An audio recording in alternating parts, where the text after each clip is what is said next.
That guy in little coat. Hello, kiddies. It's terrible triple feature time once again. And this week, we're going to be looking at sketch comedians and the horrible, horrible people that they turn into when they put on fat suits.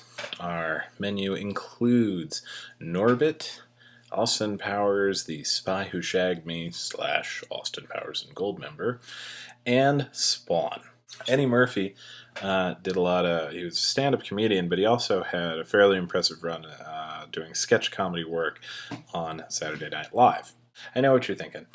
Eddie Murphy, fat suit, gotta go with the clumps, right? No. All right, fine, not the clumps. How about Vampire in Brooklyn? Among the many ridiculous characters Eddie Murphy's vampire had to take on, he took on the role of the frat preacher. No, no.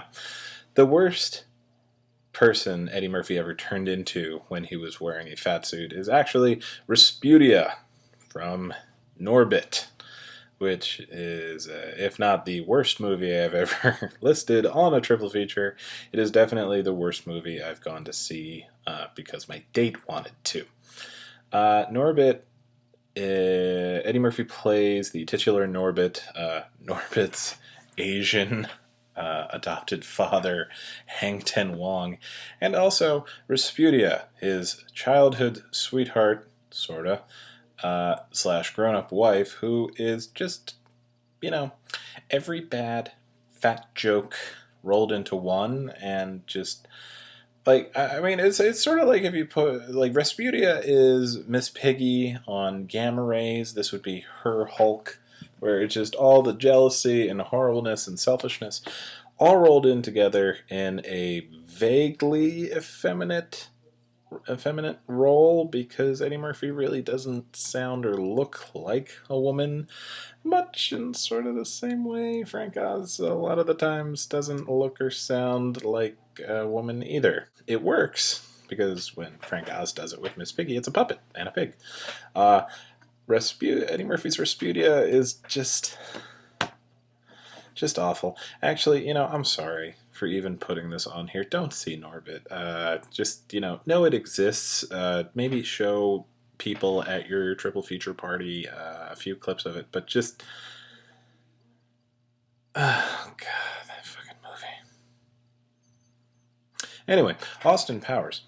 Another Saturday Night Live alum is Mike Myers, and much like Eddie Murphy, he does seem to have a penchant for playing multiple characters in one movie, especially in the Austin Powers films, which got worse exponentially, playing 2 characters in the first one, 3 characters in the second, and then 4 characters in the third.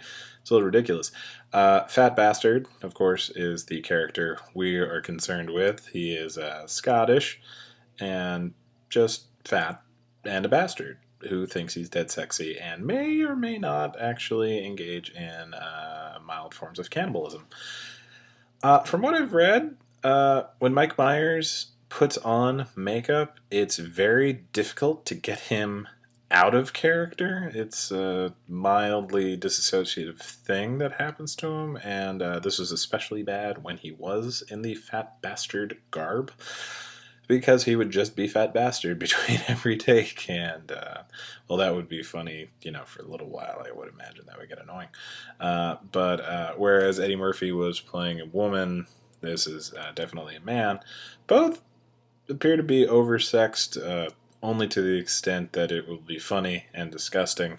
Fat Bastard gets a little more scatological than Rasputia did, and hairier. You ever come up with an idea for a movie grouping and then halfway through it wonder why you're doing this to yourself? Finally, we have John Leguizamo as the clown in Spawn. John Leguizamo had the short-lived but really funny House of Buggin' back in the 90s. That was supposed to be the Hispanic equivalent of In Living Color, I believe. But then he went on to much better, one-man shows and mild film success. Todd McFarlane's Image comic book Spawn. One of the regular antagonists is the Violator, who in most of his incarnations starts out as the Clown, a fat, tubby, disgusting pile of horribleness who, rumor has it, Todd McFarlane based on Peter David. You tell me. Um, John Leguizamo put on the suit, and I gotta tell you, of the three, he really does come off as the funniest. Just because he's disgusting, he's gross, but he's always just muttering something that's really funny, like just kind of sneaking in jokes everywhere he can, and really just goes for it. While Mike Myers and Eddie Murphy have played like a lot of characters. In their days, it may have been a bit easier for Leguizamo to be all over the place if you've seen his one-man shows, Sexaholics, and oh God, what was the other one? I'll figure it out. He goes back and forth, channeling different people, and the Clown is all over the place. And really, a lot of fun. It's one of the highlights of the film. The other being, of course, at least my introduction to the great Michael J. White. The movie Spawn, not particularly good. I mean, I would put it as good as the other films on this. I mean, keep in mind we're not doing Austin Powers International Man of Mystery, the genuinely good one. We're doing the hideously rehashed two sequels. So I would put Spawn up there with that. Spawn is definitely better than Norbit. Again, don't watch Norbit. Watch maybe the preview and thank your lucky stars that there was something else playing that weekend at the theater that the girl or guy you were with wanted to see.